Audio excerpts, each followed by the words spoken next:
How much do you coach the animal's person before a formal session? Do you explain the process to them before? If the person is doing something distracting to the animal yoga meditation, do you ask them to stop?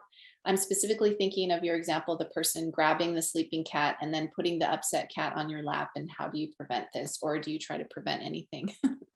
So this is kind of a fun, your question brings up so many funny things that have happened to me over the years. One case, I did have a woman who was going to pick her cat up from his cat bed and put them on my lap, but I stopped her and I said, that's okay. This doesn't have to be touched. He's comfortable right now. So that's the best place to start.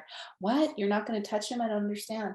Well, I might touch him if he comes over to me. That's going to be his choice. And, animals are very sensitive. So even if I'm sitting across the room, hopefully we'll see that he's getting more and more relaxed through the meditation. So I do try to explain it to them. I'm going to do a meditation, so it's going to be like kind of quiet and peaceful. So if you can save your questions until afterwards, and then we'll just create this peaceful space, something like that. So you can head off them talking through the whole session or something.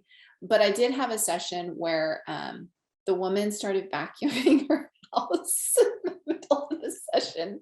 And I was literally sitting on the floor, and the cat was across the room in his cat bed, and there was a vacuum going like this in front of me. And I just was thinking in my mind, I'm like, okay, I probably should have said something about not vacuuming before the session. So in the beginning, I think that was early on.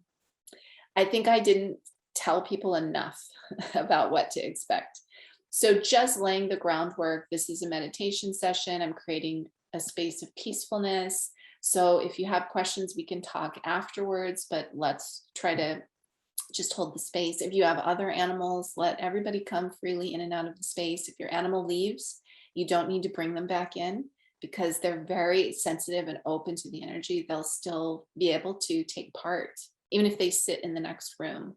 And how will you know that? Well, let's see how they do after the session, if you notice any changes after the session.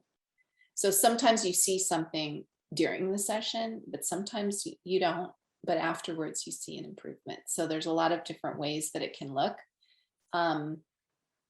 Helping people understand that it's quiet time together.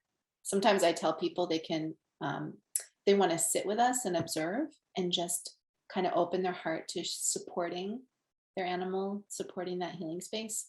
That gives them a little purpose sometimes.